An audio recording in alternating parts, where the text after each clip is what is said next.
A short while ago, I spoke with Nancy Youssef, McClatchy Newspaper's Egypt correspondent. Nancy Youssef, let's begin with the latest statements from President Morsi's spokesman.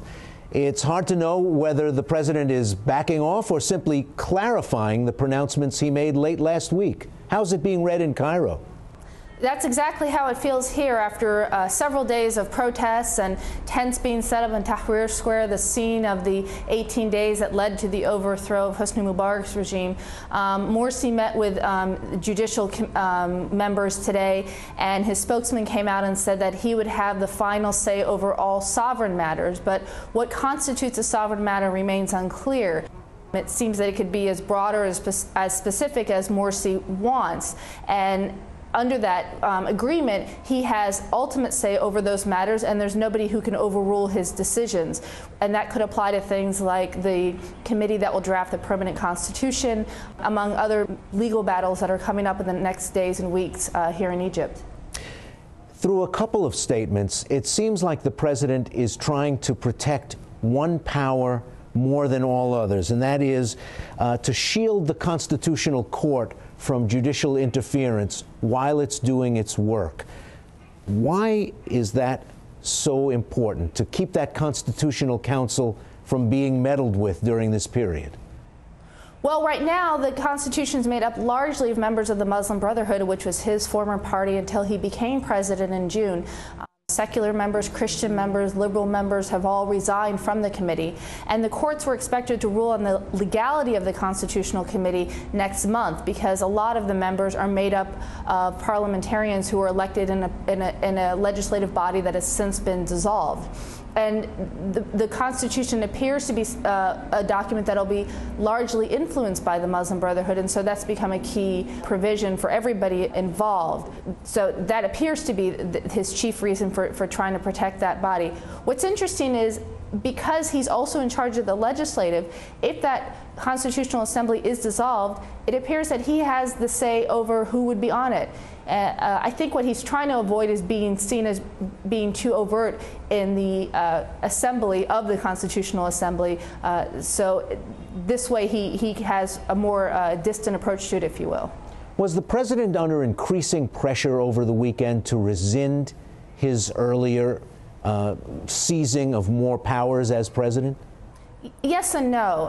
There are more protests, but the opposition that's out in Tahrir Square is quite divided about what they want. Some called for him to rescind all 7 points of that declaration. Some called for tweaks. Some are out there calling for something different entirely, which is police reforms. What I think is really happening in Egypt is a debate about accountability and how much a democratically elected president should be accountable. Morsi enjoys the support of a huge segment of this population that believes there's only one moment of accountability on election day. And what Morsi does in those 4 years is up to Morsi. The opponents are saying no, he has to be accountable to the public as he's making these major decisions. And that's the split. The announcement today suggests that he is very confident in that former segment, the ones that think that he doesn't have to be accountable for every decision. There are a lot of people here who are frustrated by these protests. They see them as hindering his ability to do his job. And that's the central debate. And because of that, there's an expectation here that even though this issue has been resolved, until there is a permanent constitution, there will be eruptions like this and disagreements over key decisions. You mentioned that the protesters are split, and of course they include members of the opposition parties. But are there also Islamists, people who would be sympathetic to the Morsi view of Egypt today, that feel like this sounds too much like the man they went into the streets to oppose in the first place, Hosni Mubarak?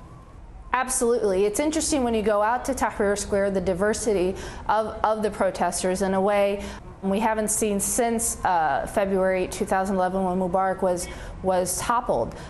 There are people who are worried because not all Islamists agree. The Salafists, for example, are quite concerned about a constitution written exclusively or largely by the Muslim Brotherhood, and some of them are part of this opposition as well. And so there's a whole mosaic of people out there in opposition, but That's also complicated things because they can't reach a consensus about what would be an acceptable outcome. There are huge protests scheduled tomorrow throughout this country. It's unclear whether people will come out in the kinds of numbers that we had anticipated just a few hours ago in light of this decision, and I think that really reflects the division amongst Islamists, secularists, liberals, and Christians over what the expectations of Morsi should be and what should be an acceptable outcome in this issue. Has this crisis overshadowed what might have been President Morsi's victory lap over brokering a ceasefire between Hamas and Israel just a few days before? Well, interestingly, people here believe that one of the reasons he made this announcement here is he felt a newfound confidence and power from that announcement, and that was the time. And remember, Hillary Clinton made the announcement with his foreign minister on Wednesday night, and Thursday, Thanksgiving Day, he made this announcement. It seems that it's hurt his standing in the international community. We heard from the State Department today that what was happening here was, they described it as murky, for example. But domestically, there wasn't as much embrace of Morsi's role in Gaza as I think there was in the international community. People were happy that Morsi sort of reestablished Egypt's place as an international player, but there's so many pressing domestic issues that they, in a way, overshadowed Gaza and his role in the negotiations. And so, in a strange way, the feeling here is that had that not happened, perhaps he wouldn't have made this announcement now. Nancy Youssef from McClatchy Newspapers joining us from Cairo. Thanks for joining us. Thanks.